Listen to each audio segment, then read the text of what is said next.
Hello, and thank you for joining us today in our study of the book of Psalms. Today we're in Psalm 76. This is another psalm of Asaph, and it's going to focus on the way that God interacts and judges mankind, but also the reaction that that is supposed to have and that should have when it comes to man.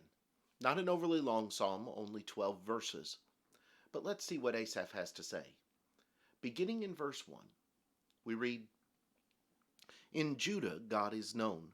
His name is great in Israel. In Salem also is his tabernacle, and his dwelling place in Zion.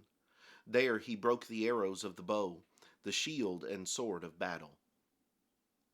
You are more glorious and excellent than the mountains of prey. The stout-hearted were plundered. They have sunk into their sleep, and none of the mighty men have found the use of their hands. At your rebuke, O God of Jacob, both the chariot and horse were cast into a deep sleep. You yourself are to be feared, and who may stand in your presence when once you are angry? You caused judgment to be heard from heaven. The earth feared and was still, when God rose to judgment, to deliver all the oppressed of the earth. Surely the wrath of man shall praise you. With the remainder of wrath you shall gird yourself. Make vows to the Lord your God, and pay them. Let all who are around him bring presents to him who ought to be feared. He shall cut off the spirit of princes. He is awesome to the kings of the earth. As you consider what Asaph writes here concerning God, he speaks a great deal concerning the power of God and what God has done and how God has judged, whether it be bringing down his judgment upon the enemies of Israel, whether it be in his dealings with Israel herself. It is interesting to notice that this is a psalm that would have been written after the time where David has brought the ark back to Jerusalem, where the tabernacle is, as Salem as it's called here in Psalm 76. And so you have here in this psalm several markers of the relationship of God with Israel. But I want you to notice a couple different things that are discussed here over the course of this psalm. The first one is the fact that God is to be feared. In verse 7, the psalmist says, You yourself are to be feared, and who may stand in your presence when once you are angry? You know, so many people want to think of God today as this big cuddly teddy bear. That he's there to love us, and he's there to love on us, and it's all rainbows and happy thoughts. But God has a very deep and distinct personality. He is not go along to get along. He is not you do whatever you want and I will just pat you on the back and tell you how good you are. Because that's not the way that God works. And the God of the Old Testament and the God of the New Testament are the same God. And therefore, God needs to be feared. Feared from the standpoint of respected, feared from the standpoint of reverenced for who he is and the position that he holds, but also feared from the standpoint that his judgment is final. It should not be considered a light or a simple or an easy thing to stand in the presence of God and to recognize that we will have to answer for what we do in our lives. God is to be feared.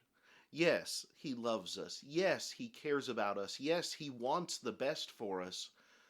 But he also expects to be obeyed. And he also expects us to come to him. And he expects us to live lives that conform to his will instead of asking him to conform to ours. And so because of that, yes, he is to be loved and he is to be cherished, but he is also to be feared. In the second place, as you drop down toward the end of the psalm, the statement is made in verse 11 that Asaph says that you make vows to the Lord your God and pay them. Let all who are around him bring presents to him who ought to be feared.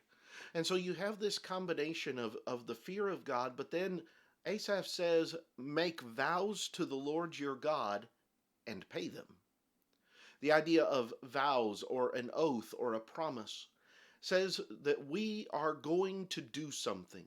We are going to do things a certain way. We are going to live after a certain manner. We're going to make a certain commitment. There are many people who will make vows, whether it be wedding vows, whether it be promises that they make, whatever the case might be. People make many different promises on many different occasions, but the difference is, do we actually keep them? So many times the promises that people make are made very quickly, they are made rashly, and there's never even really the intent to keep the promise that is being made. And yet here Asaph says, if you go make a vow to God, you pay it. You keep it. You do what you have said you are going to do. That promises and vows and their relationship between us and God are not a thing to be taken lightly. There are many other passages of Scripture that deal with this particular idea. But Asaph says, make your pledge, make your promise, make your vow to God, and pay it. You know, it's one thing to frivolously talk about or to frivolously say something that we will do or something that we will be or whatever the case might be. It is something entirely different to have to stand before God and say, oh yeah, I know I promised that to you. I didn't really mean it. Therefore, we need to be those who fear God and who fear the judgment of God and who fear the reactions of God. And when we make a promise to God, we keep it. These are some of the things that I see in Psalm 76. I hope that they are beneficial to you. Thank you for watching the video today. Next time we'll come back and we'll begin looking at Psalm 77. I hope you'll join us then. But until then, have a great day.